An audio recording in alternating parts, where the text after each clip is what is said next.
On est de retour en studio pour la seconde partie de l'émission, toujours avec mes trois invités, Constant Lemou, Georges Hérault et Yahweh Klonokounou. Avant la pause, on était en train de parler du conflit dans l'Est de la République démocratique du Congo, un rapport d'experts de l'ONU qui pointe la responsabilité du Rwanda, responsabilité que le Rwanda nie jusqu'ici. Mais la question qu'on voulait aborder avant la pause, et Constant Lemou, c'est à vous, je l'adresse. Aujourd'hui, la situation dans l'Est de la RDC, on le sait, elle est explosive.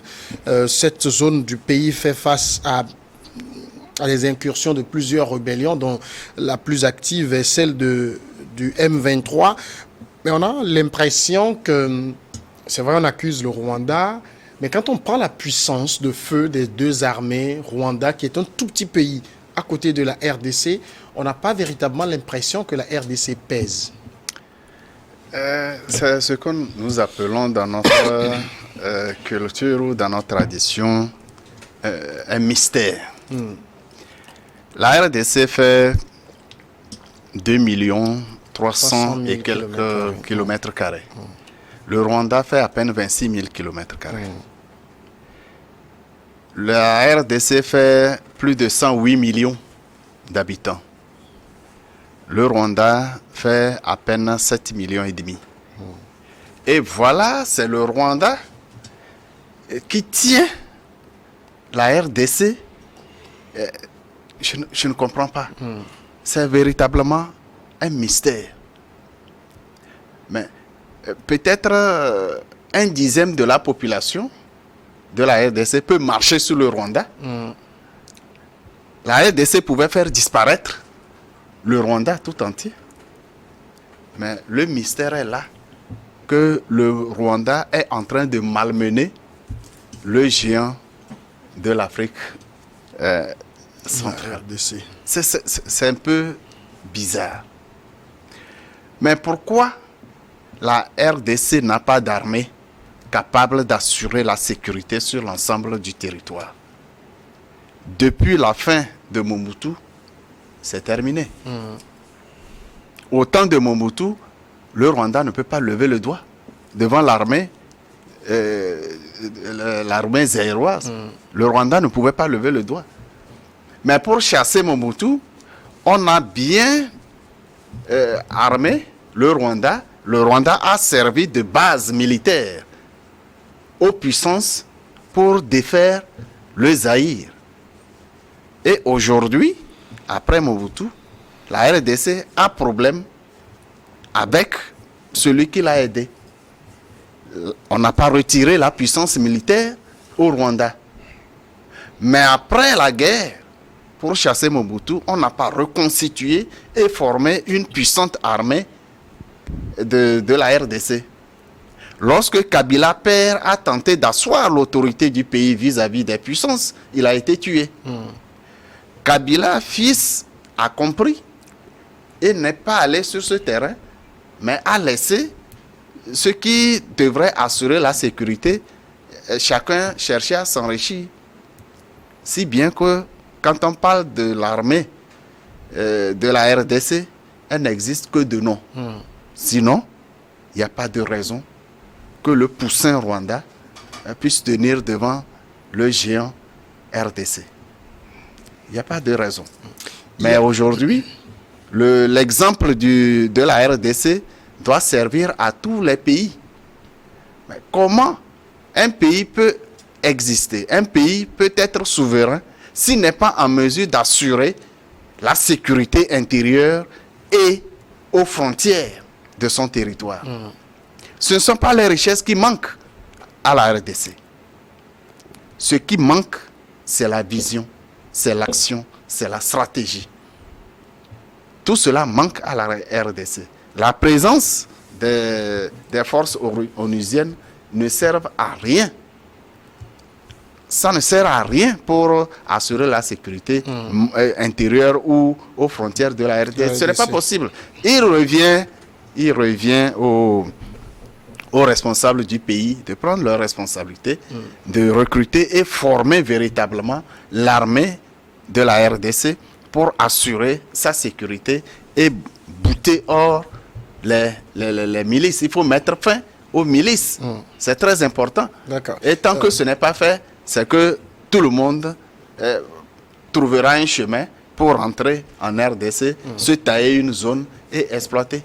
Georges Hérault, on a vu le président RD congolais, Félix Tshisekedi, qui a lancé un appel à l'endroit des jeunes à se mobiliser. Il y a eu plusieurs centaines de jeunes qui se sont mobilisés. Donc ça veut dire quand même que dans cette partie du pays, les jeunes sont prêts à s'engager, à aller au front, à combattre pour défendre leur territoire. Maintenant, avec l'assouplissement de l'embargo, est-ce qu'on peut se dire que l'armée congolaise peut remonter? Bon, c'est bien de mobiliser les jeunes, mais il faut de l'ordre parce que c'est là où se situent encore les pièges au niveau de nos États. Parce que quand on parle de milices, en fait, c'est des gens qui ne sont pas organisés au niveau des forces de défense et de l'ordre, mais qui, d'une manière accidentelle, se retrouvent avec les armes et qui ne savent pas comment est-ce qu'il faut véritablement manier ces armes-là uniquement que pour la défense du territoire. Et de temps en temps, ça crée encore d'autres problèmes à nos nations. Je pense que l'essentiel pour la RDC aujourd'hui, c'est de créer ou bien d'avoir une armée responsable. C'est de lutter contre la corruption au sein de l'armée et de moderniser et de former les éléments. Recruter, d'ailleurs, si les jeunes là doivent être recrutés, qu'ils soient véritablement recrutés comme des forces de défense et de sécurité au lieu de se constituer en des groupes d'autodéfense ou des groupes d'appui aux forces armées. Aujourd'hui, la RDC a tellement de problèmes parce qu'il y a plus de 70 groupes armés. Quand on parle de 70 groupes armés et que peut-être une dizaine sont très actifs, il faut savoir automatiquement que l'arme est en train de circuler énormément dans ces parties du territoire. Si vous hasardez à prendre certains jeunes qui se mobilisent, vous allez écorcer, vous allez aggraver la situation parce que c'est ces jeunes-là, vous savez, on ne peut plus revenir en arrière. Il y a de la misère, il y a beaucoup de problèmes. Si nous prenons par exemple des problèmes ancestraux, c'est-à-dire la terre, le partage, la justice, l'accès aux services publics de l'État, la santé, l'école, etc., qui constituent déjà des problèmes. Et ces problèmes-là, quand vous donnez l'arme à ces jeunes-là, vous risquez qu'ils deviennent des brigands, des gens qui deviennent comment vous l'appelez, des coupeurs de route, etc. Et donc, le mieux pour la RDC aujourd'hui, c'est de véritablement asseoir une armée qui va défendre son territoire. Nous parlons de l'éléphant et de la fourmi. L'éléphant, c'est comment vous l'appelez, la RDC, et la fourmi, c'est le Rwanda. C'est le Rwanda. Moi, Georges Hérault, je ne suis pas en train de souhaiter qu'il y a d'affrontement entre le Rwanda et la RDC, mais plutôt que la RDC véritablement puisse contrôler son territoire. Même si il doit y avoir des réfugiés rwandais sur le territoire congolais, qu'ils résident comme étant des réfugiés et qu'il y a une cohésion sociale à cette partie de la RDC. D'accord. Yaounoukoulou, est-ce que entre ces deux pays, aujourd'hui le ton monte entre les deux dirigeants, est-ce que la solution diplomatique est envisageable? Monsieur Samuel, vous savez, moi je trouve opportun qu'on remonte un peu vers les causes lointaines. Quelles en sont les causes lointaines? Parce qu'une telle situation, elle n'est pas sa première. Alors, donc, maintenant, il ne faut pas aussi perdre de vue que le Rwanda lui-même a connu des périodes difficiles. Je vais faire un peu allusion au génocide en question, où, il y a eu une forte accusation qui a été portée à la métropole, à la France, qui aurait joué un rôle obscur, qui aurait incité à ce génocide en question-là. Et je crois que ça a été une période quand même qui a mis quand même le Rwanda dans une certaine faiblesse. Bon, maintenant, c'est vrai aussi qu'il y a cet embargo-là qui a beaucoup pesé sur la RDC, mais toujours est-il que il faut sérieusement retourner aux causes profondes, parce que je crois qu'au moment où Mobutu était à la tête du Zaïre, de la RD Congo, ma foi, Kagame n'était pas encore au pouvoir. Alors donc, ça veut dire que il y a des causes profondes là, historiques, dont une réponse, une solution appropriée n'est toujours pas trouvée. Et c'est pourquoi nous constatons toujours ces regains, le regain de ces épisodes-là, parce que le même Kabila, il s'est, comment dirais-je, appuyé sur le voisin pour se dresser contre Mobutu dans le temps. Alors donc, ma foi, je crois que soit le régime congolais et rwandais, ils jouent à de l'hypocrisie. Soit il y a une certaine rivalité là, qui ne dit pas son nom ouvertement au regard des causes profondes. Il y a une situation qui ne trouve pas toujours de solution, d'un règlement approprié, et donc du coup ça rejaillit, et ça rejaillit toujours sur d'autres formes, etc. Donc ma foi, je crois que c'est une question de responsabilité, et cette responsabilité incombe à ces deux nations. C'est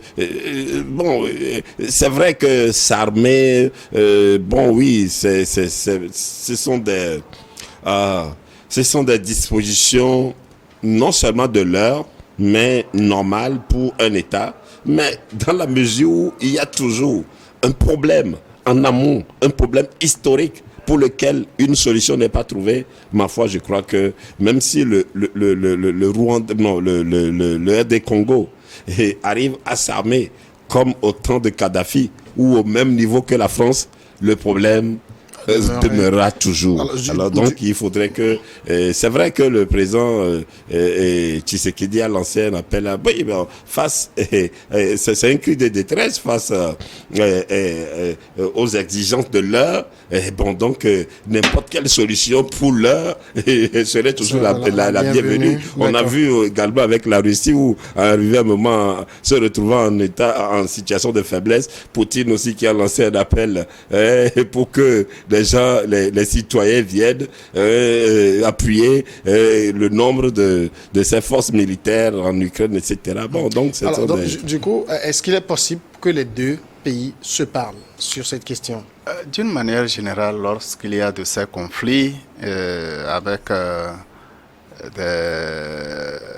des groupes armés interposés, c'est toujours la diplomatie qui règle le problème.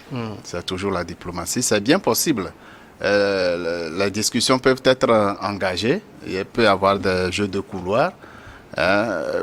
D'abord, entre ceux qui ont des intérêts à travers le Rwanda, ceux qui ont des intérêts en RDC à travers le Rwanda, et le pouvoir rwandais et les puissances qui soutiennent, entre griffes, le pouvoir de la RDC. Il doit y avoir un jeu de couloir. Ce sont des jeux d'intérêt de la finance internationale qui se manifestent sous forme de ces conflits. Sinon, le Rwanda, pris individuel, pris comme État, comme pays, n'a pas grand intérêt à attaquer la RDC. Il n'y a pas ça. Si les puissances qui sont derrière s'entendent pour que la paix règne en RDC ou dans la région, la paix reviendra. Ça reviendra. Mais aussi longtemps que ces finances internationales, ces puissances étrangères qui tirent profit de ces conflits décideront de continuer, aucune diplomatie ne pourra aboutir. Vous avez pu lire sur les réseaux sociaux l'implication des États-Unis qui soutiendraient le Rwanda. Mais lorsque les Nations Unies prennent des résolutions, ces résolutions impliquent les États-Unis. Nous sommes d'accord. Vous voyez à peu près la duplicité des grandes puissances. Ils ont des intérêts qu'ils protègent, ils engagent des actions pour exploiter des richesses. Au même moment, ils font semblant de donner feu vert pour que la paix revienne là où eux-mêmes ils sont engagés dans des combats. C'est ça la moindre des stratégies des grandes puissances. Mais il revient, nous l'avons dit, aux responsables des pays africains de se décider. Soit ils sont là pour leur pays, ou bien ils sont des envoyés des forces extérieures dans leur pays. D'accord, on va passer maintenant au dernier sujet. Nous venons maintenant du côté du Togo faire le bilan de l'année 2022 puisqu'on est en train de tirer à la fin. C'est le dernier samedi, l'avant-dernier samedi de cette année. Le 31, on aura une dernière émission avant la fin. Donc on fait un bilan sur le plan du terrorisme parce qu'on n'y croyait pas, mais finalement le Togo a été frappé également par cette hydre du terrorisme dans le nord, l'extrême nord du pays. Les forces de défense et de sécurité sont au front et font tout leur possible pour contenir la menace. Il y a des incursions de temps à autre. Plusieurs de nos forces de défense et de sécurité ont perdu la vie au front. D'ailleurs, nous nous inclinons devant la mémoire de ces braves héros qui ont donné de leur vie pour défendre la patrie. Est-ce qu'on peut dire aujourd'hui, très clairement, Georges Hérault, que au niveau du Togo, le terrorisme est tenu en échec? Bon, c'est très hasardeux de dire que le terrorisme, d'ailleurs fait le bilan du terrorisme en 2022. Bon, pour 2022, on va quitter 2022, donc on fait le bilan. Et de conclure que le terrorisme est tenu en échec. Parce que c'est véritablement un phénomène où on ne sait pas, on ne connaît ni la tête ni la queue, et dont on ne sait pas comment véritablement dans tout le monde entier, vous venez de voir les fusillades au niveau de la France qui a fait 3 mois ou bien quelque chose comme ça. Vous voyez, l'extrémisme ou bien le terrorisme est quelque chose de très, très, très, je ne sais pas comment le dire, où ce ne sont pas comme ce qu'on appelle les rebelles ou les gens qui revendiquent un certain nombre de choses ou bien veulent accéder au pouvoir. Donc ça, c'est un peu compliqué, et pour faire le bilan, ça devient compliqué. Maintenant, pour ce qui concerne leur échec au niveau du Togo, on peut constater que l'État, à un moment donné, le gouvernement n'a pas seulement pris la résolution par rapport à la défense ou bien aux forces armées, mais le gouvernement a su tenir comment on l'appelle, à avoir une profonde compréhension du terrorisme, parce que vous n'êtes pas sans savoir que ceci a commencé au Sahel depuis 2012-2013. Et donc le gouvernement togolais s'est démarqué par rapport à un certain nombre d'erreurs qu'a commis ces nations-là, et il est venu d'une manière un peu stratégique pour combattre le terrorisme sur le plan social aussi. Parce que vous n'êtes pas sans savoir que même le champ lexical choisi par le gouvernement togolais, ce n'est pas le djihadisme. Ce n'est pas le fait d'accuser, par exemple, les éleveurs, comment vous les appelez, les communautés Peuls, comme ça a été fait sous d'autres cieux, et ça a aggravé la situation.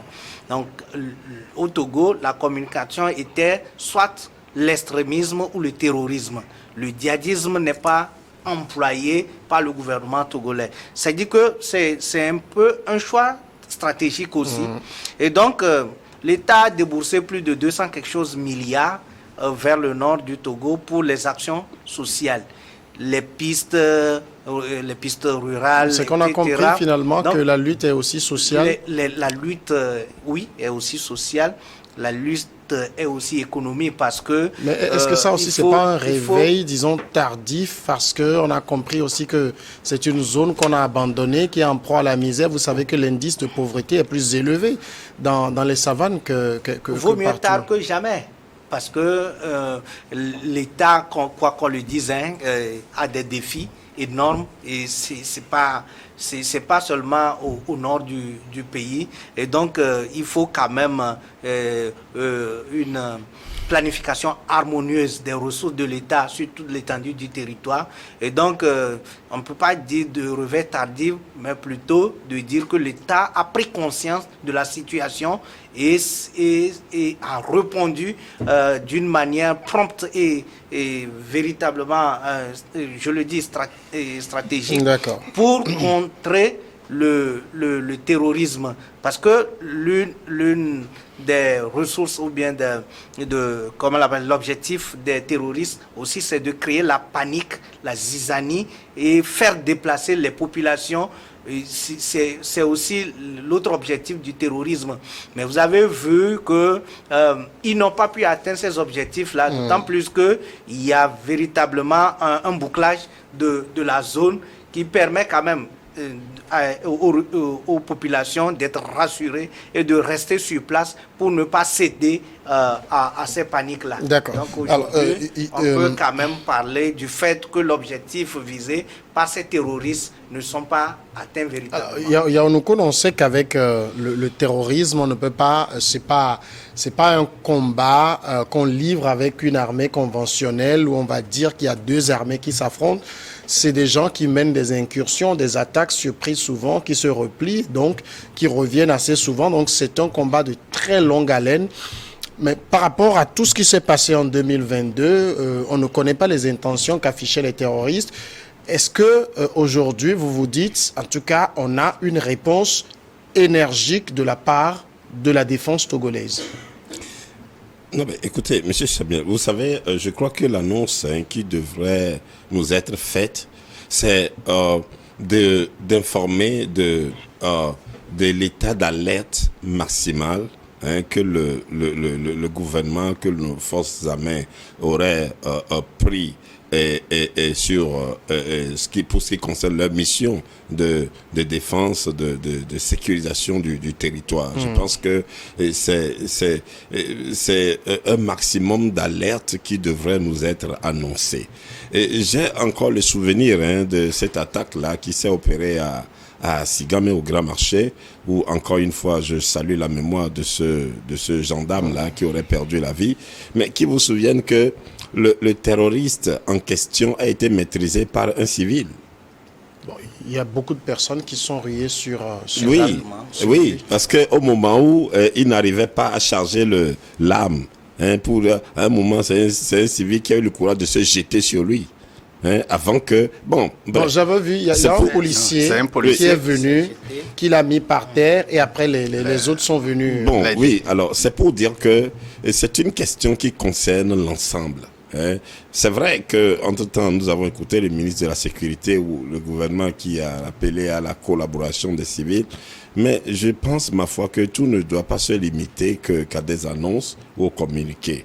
Il faut véritablement, non seulement aller dans une véritable sensibilisation. Et ceci indique qu'il faut vraiment mettre les médias à contribution. Il faut mettre les moyens à la disposition des médias. Il faut mettre les moyens à la disposition des organisations de la société civile pour véritablement sensibiliser tous citoyens pour ce qui concerne sur les méfaits, les dangers du terrorisme. Et aussi, il y a aussi un autre aspect, il ne faut pas perdre de vue que les épisodes politiques dans notre pays ont créé des frustrations. Aujourd'hui, nous semblons avoir comme une certaine unité, mais une unité qui quand même bouillonne, qui est dans un bouillonnement qui ne dit pas son nom, parce qu'il y a beaucoup de Togolais qui, dans leur cœur, ils ressentent des mécontentements, et il y en a, nous qui sommes sur beaucoup de plateformes, dans beaucoup de groupes, nous écoutons beaucoup de Togolais avec des positions qu'ils prennent, avec des langages, etc. Donc, il y a aussi un travail qu'il faudra faire de ce côté-là. Et ma foi, je crois que la question du terrorisme, c'est une prise de conscience qui doit être de manière générale à comprendre que quoi qu'il en soit, même si entre nous Togolais, il y a des divergences d'opinion, même s'il y a des rivalités qui ne disent pas ouvertement leur nom aussi, il y a des situations qui ne font pas que l'ambiance, le vivre ensemble, l'acceptation mutuelle, la solidarité, comment dirais-je, évidente que nous devons vivre n'y est pas. Et nous ne devons toujours pas croire en ce que des actions ou des terroristes viendraient pallier ou seraient une alternative, parce que ce sont les terrorismes, ce sont des gens qui sont ce sont des êtres humains, mais qui ma foi, je veux savoir aussi, est-ce que votre organisation, le TJP, se positionne sur ces thématiques de sensibilisation et autres bien évidemment, monsieur Samuel, vous savez, c'est notre leitmotiv. Et dans ce Togo, le TJP a toujours été la seule organisation qui ait célébré la Journée internationale de la non-violence. Même si, jusqu'à ce jour, nous n'avons jamais eu aucun soutien, aucun accompagnement. Et nous avons toujours joué notre partition, nous avons toujours joué notre rôle pour ce qui concerne l'encadrement des jeunes, à comprendre que la non-violence c'est une richesse. La non-violence a plus de valeur même que l'argent, que les millions, que les milliards. Vous pouvez avoir le milliard, même si vous n'avez pas la paix, s'il n'y a pas la tranquillité autour de vous, mais ces milliards n'auront aucune valeur. Regardez un peu ce qui se passe actuellement en Ukraine. Mais déjà, même des gens qui sont des riches, mais ils fuient, ils courent. Ils ne peuvent pas jouer de cela. Alors donc, en ce sens-là, je pense que tout n'est pas question que de bon, bref, c'est une interpellation qui nous incombe à tous, et je crois, ma foi, que nous devons tous y jouer notre partition. Constant Lemou, nous, on est ici dans l'extrême nord du pays. Alors, on se doutait depuis qu'on a vu un peu les événements au niveau du Burkina Faso, le Mali qui a détient sur le Burkina. Le Burkina, c'est un pays frontalier, donc on se doutait que ce n'était qu'une question de temps. Et puis finalement, c'est arrivé.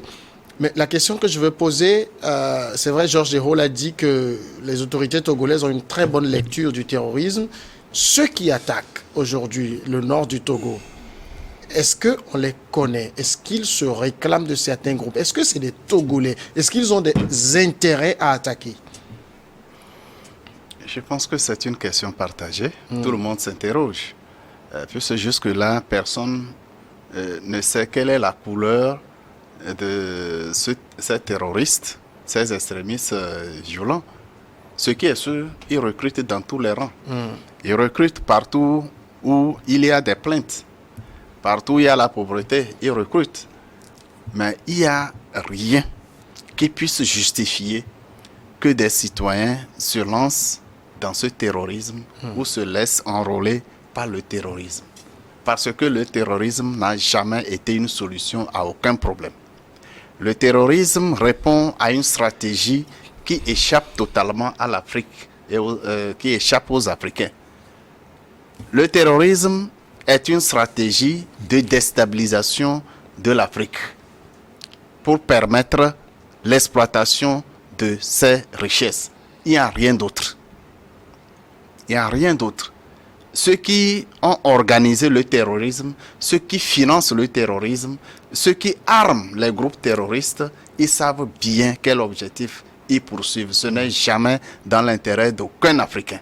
Oui, mais ça aussi, c'est quelque chose qu'on entend souvent. Mais vous vous rappelez, quand on remonte dans les années 70, 80, 90, on n'avait pas eu besoin de terrorisme pour exploiter les richesses. On avait quelques dirigeants qui cédaient bien des mines et tout.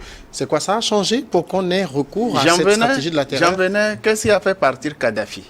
Lorsqu'il y a évolution dans les mentalités, lorsqu'il y a des prises de conscience des Africains sur la nécessité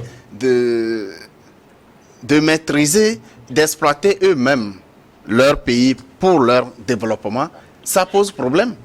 Parce que ceux qui exploitaient allègrement les richesses de nos pays n'ont plus cette main libre sur nos pays. Alors il faut développer des stratégies pour créer la zizanie, pour créer la peur, pour nous empêcher de travailler pour nous-mêmes, pour nous empêcher de bénéficier de nos ressources. C'est ça le fond du problème. Lorsque vous prenez l'importance des avancées de ce terrorisme, vous comprendrez que de la débâcle libyenne, le Mali, le cœur de l'Afrique, a été envahi et le Togo a pris des dispositions dans l'extrême nord du pays lorsque le Burkina a commencé à être touché par ces groupes terroristes. Autrement dit, le Togo a anticipé. Même si nous ne sommes pas restés indemnes, même si nous avons été touchés à plusieurs niveaux, c'est-à-dire au niveau de la frontière nord du Togo, mais aussi au niveau des forces que nous avons envoyées au Mali pour aider les Maliens à retrouver la sécurité. Nous avons été touchés par le terrorisme. Nous avons perdu des frères, nous avons perdu des sœurs. Paix à leur âme. Bilan 2022, oui, malgré ces douleurs que nous avons subies, le Togo a réussi à faire échec au terrorisme.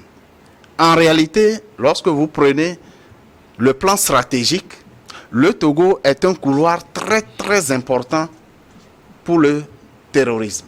Si jamais le Togo cédait, eh bien, c'est l'ensemble de la zone ouest africaine qui serait complètement atteinte parce que désormais, du Sahel, le terrorisme a l'ouverture sur la mer et peut faire jonction avec les pirates en mer.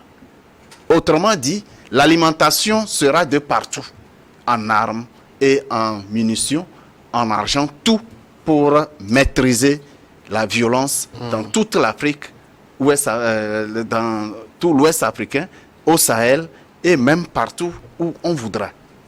Alors, aujourd'hui, heureusement, les autorités sont dans la logique de guerre. Oui, le Togo est en guerre contre un concept, contre une menace qui n'est pas africaine, même si ce sont les Africains qui sont utilisés. Parce que les terroristes n'ont pas d'objectif politique. Quel est alors leur objectif? Quel intérêt ils tirent? Parce qu'eux-mêmes sont victimes. Ils sont victimes eux-mêmes. Ils se font tuer, leurs familles se font massacrer. Finalement, qui a intérêt, quel Africain a intérêt, même les terroristes, à ce que ce terrorisme se développe, si ce n'est pas la finance internationale, si ce ne sont pas les puissances qui ont intérêt à ce que l'Afrique soit déstabilisée et qu'elles viennent exploiter allègrement les richesses qu'elles veulent. C'est ça le problème. Alors, la solution, vous avez commencé par l'évoquer, les autorités sont allées d'abord sur le front social, elles ont compris que il faut gagner cette manche-là, mais la solution elle est aussi militaire. J'ai envie de vous demander, quelle lecture vous faites de la riposte militaire, justement? Bon, pour ce qui concerne la riposte militaire, vous allez voir que depuis, je crois, en 2017, le Togo s'est inscrit même dans la réorganisation de son dispositif militaire sur l'étendue du territoire et en donnant plutôt le privilège au nord du Togo d'avoir un certain nombre de bases qui se sont installées. Et donc, jusqu'à arriver à l'opération Koudouaré, qui a été créée justement pour la lutte contre l'extrémisme et le terrorisme. Et vous allez voir que les forces de l'ordre et de défense sont outillées même à travailler aux côtés des populations, en les aidant, en mettant même des génies militaires pour ce qui concerne la désenclavation de certains milieux. Et donc, il y a beaucoup de choses qui ont été développées sur le plan militaire. Mais je voudrais aussi quand même saluer le chef de l'État qui est le chef suprême des armées parce que, comme on le dit, c'est une guerre asymétrique et qui véritablement sans renseignement, sans véritable renseignement, vous ne pouvez pas faire grand-chose. C'est d'ailleurs des gens, il faut le préciser, et il faut insister, même le préciser, insister, parce que c'est encore nous, c'est la naïveté d'un certain nombre de nos concitoyens, de nos compatriotes, qui conduit au développement de ce concept que nous avons sur nos territoires. Parce que, où trouvent-ils leur nourriture? Mais il faut se poser un certain nombre de questions.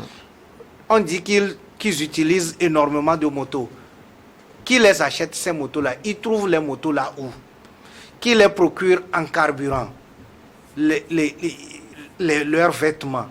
Maintenant, quand on parle du fait qu'ils coupent la route des fois pour collecter un certain nombre de choses, qui sont ceux, pourquoi il n'y a pas de dispositions prises? Est-ce qu'ils sont là maintenant pour cambrioler peut-être les boutiques pour trouver un certain nombre de choses? Pourquoi les populations au niveau de la base ne trouvent pas des stratégies? Parce que dans nos villages, on attrape les voleurs, on attrape quand même, on crie aux voleurs et on les attrape d'habitude. Pourquoi il n'y a pas des gens qui crient aux voleurs et pourquoi on ne les attrape pas? Ils n'ont pas de champ. Bon, donc tout cela veut dire que le terrorisme se développe plus sur la naïveté de nos concitoyens qui d'ailleurs nourrit le terrorisme et qui reviennent les attaquer, les tuer. Voyez-vous? Donc c'est très délicat. C'est pour cela que moi j'insiste et je suis d'accord avec mon co-débatteur ici, Cyril, qui dit qu'il faut quand même outiller, financer, appuyer les sociétés civiles, même les partis politiques, parce que moi je ne pense pas que la haine doit nous, ou bien le fait de rentrer dans ce jeu politique de gouvernance doit nous pousser à accepter le terrorisme ou bien à comment vous l'appelez, je ne sais pas, les mots me manquent parce que c'est difficile pour moi que de dire que parce que je suis parti à une élection ou que j'ai une divergence d'opinion avec quelqu'un que je soutiens, que ce pays-là soit quand même la proie des terroristes. Moi, je ne peux jamais envisager, ce n'est même pas envisageable. Donc, je dirais tout simplement que la naïveté plutôt, même des politiciens, je veux le nommer ainsi, parce que, comme on le dit, à 70 ans, on peut être abouti. Ce n'est pas l'âge qui compte, ce n'est pas l'âge qui donne la maturité, mais il faut un certain nombre de choses qu'on ne doit pas faire. C'est pour cela que nous, à Clé d'ailleurs, nous avons organisé des actions et nous sommes dit qu'il faut quand même associer les autres partis politiques pour dire unanimement s'il doit y avoir terrorisme, quelles que soient nos opinions, quelles que soient nos divergences, quel que soit le cas, quelle que soit notre position vis-à-vis du pouvoir ou du gouvernement, nous devons en aucun moment céder ou bien prôner ou bien accepter ou bien même justifier les actions terroristes sur notre territoire. Parce que c'est un territoire, c'est pour nous tous et nous devons vivre sur ce territoire et dans la paix et dans la cohésion sociale. Donc je dirais tout simplement, comme j'ai commencé, exactement que le Togo a pris à bras le corps et il a mis des dispositifs militaires. Comme je le dis, les dispositifs militaires ne suffisent pas. Donc, il faut aller loin. Donc, c'est ce qui se développe aujourd'hui. Et vous devez savoir qu'il y a même des numéros verts qui sont mis en place. Et donc, dans les 5 régions du Togo, en plus du Grand Lomé, et ces numéros-là, quand vous soupçonnez ou bien il y a des actions que vous ne comprenez pas, un certain nombre de choses, vous pouvez appeler ces numéros-là au niveau des régions. D'ailleurs, j'avais mis un souhait par rapport à ces numéros parce que il y a, je crois, chaque région a un numéro. Et donc, moi, je dis seulement qu'il peut y avoir un autre numéro spécial parce que des fois, on peut se perdre.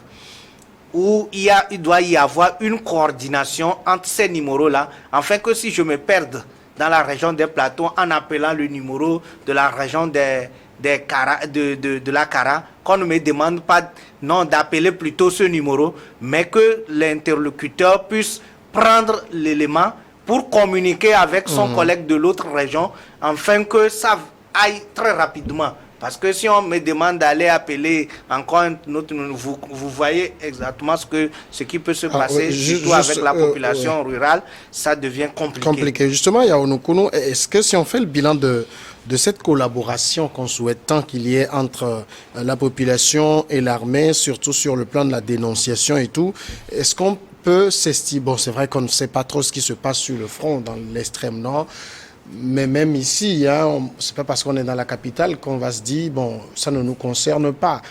Est-ce qu'on peut se dire aujourd'hui que cette collaboration, elle existe? Est-ce que dans le comportement du citoyen, lorsqu'il voit un individu suspect, sa réaction, c'est d'alerter la police pour qu'elle enquête? Ben, écoutez, M. Samet, vous savez, il est vrai que nos forces armées, il y a des citoyens réguliers qui collaborent et qui donnent des informations aux différents départements de nos forces armées, même y compris la douane. Mais tout n'est pas question que de se limiter à cette catégorie de citoyens qui collaborent et qui fournissent des informations. Bon, sur n'importe quelle nature d'activité, etc., de suspicion, etc.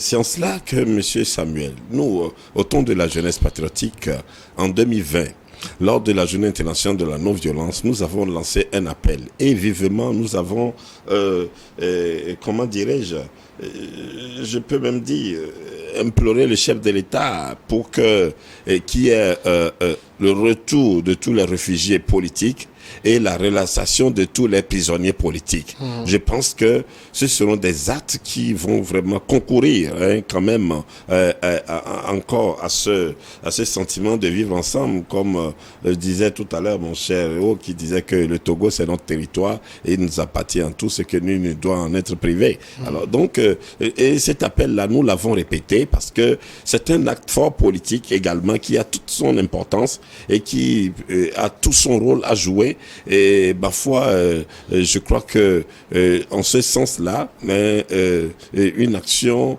ne serait pas vaine en ce sens-là. Et ça va beaucoup aussi contribuer. Et du coup, vous savez, traditionnellement, vous connaissez les Togolais. Les Togolais, généralement, ils sont adeptes des courants politiques. Vous comprenez? Ils suivent beaucoup les leaders politiques, je vais dire les grands partis qui mobilisent les populations.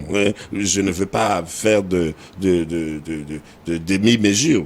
Il faut dire les choses telles qu'elles sont. La grande partie des citoyens, ils suivent les acteurs politiques, ces grands partis qui mobilisent la masse. Alors donc, je crois que une action politique également serait fortement bienvenue et ça va également aussi concourir et je crois que, ma foi, son résultat sera également au rendez-vous parce que la question de terrorisme, c'est une question qui doit préoccuper nous tous, les Togolais. Et ma foi, Monsieur Samuel, il y a aussi un constat. Jusque-là, vous voyez que les terroristes, jusque-là, les populations civiles ne sont pas celles qui sont ciblées et sont frappées. C'est toujours les militaires qui sont visés, toujours. Alors donc, ça porte à s'interroger. Et contrairement où on a vu que ce soit dans d'autres pays, que ce soit au Nigeria, où c'est plutôt des populations civiles, des jeunes filles qui avaient été prises, etc. Donc, je crois que la situation chez nous et au Togo doit faire encore, doit être l'objet de profondes réflexions. Réflexion pour essayer de voir de façon appropriée, de façon pragmatique, etc., ce qui se passe et trouver les solutions. Alors, on a vu, c'était jeudi, une réorganisation à la tête de l'armée togolaise. La ministre des Armées a été relevée de ses fonctions. Le Togo, le ministère des Armées est rattaché à la présidence de la République. Le Togo a même un nouveau chef d'état-major général. C'est le colonel, laissez-moi retrouver le nom. Oui, le colonel, mais qui a été nommé général. Colonel Djato Tassunti, qui est passé général de brigade aérienne. Finalement, c'est parce que le président de la République, il a compris qu'il doit lui-même être à la manette. Je pense que c'est le bilan de lutte contre le terrorisme est globalement positif dans notre pays. C'est parce que le président de la République a pris le devant de toutes choses. L'instruction ferme qu'aucun centimètre carré du Togo ne doit être occupé par le terrorisme ou les groupes terroristes a été jusqu'à présent respecté. Et ce qui a permis à ce que les militaires, malgré les pertes en vies humaines, puissent maintenir le cap et empêcher l'avancée des terroristes dans notre pays, c'est le renseignement. Et qui parle de renseignement implique toute la population, toutes les couches, dans toutes les activités. Et contrairement à notre co-débatteur Cyril, qui trouve que ce sont les militaires qui sont ciblés par les groupes terroristes, c'est faux. Plus souvent. C'est faux. Que ce soit au Togo ou dans les autres pays, c'est tout le monde qui est massacré. Au Burkina, des villages entiers ont été massacrés. Non, je parle du Togo. Au Mali également. Au Togo, au nord du pays, plusieurs civils, des jeunes, sans armes ont été massacrés par les terroristes. C'est vrai, ils attaquent des positions militaires pour leur permettre d'avancer et d'occuper des zones. C'est vrai. Mais personne n'est épargné, civil comme militaire, tout le monde est dedans. Tout le monde. Et aucune adversité politique ne saurait justifier des positions favorables au terrorisme. Parce que les terroristes n'ont pas d'objectif politique. Ils n'ont jamais annoncé un objectif politique. Tout ce qu'ils veulent, c'est semer la zizanie, la peur et atteindre leur basse besogne. C'est tout.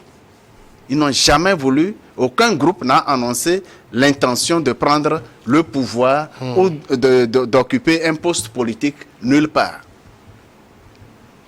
Alors, nous comprenons ce remaniement au niveau du gouvernement, surtout concernant le ministère des Armées, qui est rattaché à la présidence. Oui, très souvent, dans les pays qui sont en guerre, il y a de ces retouches pour adapter les stratégies aux besoins. On peut mettre un responsable militaire à la tête d'un régiment ou à la tête de l'ensemble des forces de sécurité, des forces armées. À un moment donné, lorsqu'on change de stratégie, on identifie l'officier qui peut répondre le mieux. Ça ne veut pas dire que celui qu'on a mis de côté est mauvais, non. À un moment donné, on a besoin d'un autre qui répondrait mieux à la mission. C'est sous cet angle, moi j'ai compris ces remaniements au niveau du ministère des Armées et au niveau de l'état-major général des pattes. Aujourd'hui, toutes les couches socio-professionnelles, les armées, les FDS de façon générale, tout le monde doit être engagé aux côtés du chef de l'État pour empêcher que le terrorisme rentre sur notre territoire. Merci beaucoup Constant Lemou, merci Georges Hérault, merci Cyril Nokono. Messieurs, merci à vous tous. Merci à vous Samuel, merci pour l'invitation. Joyeuses fêtes dans toutes les familles, joyeuses fêtes également dans les camps militaires, sur les théâtres où sont nos militaires, que la paix règne dans les cœurs.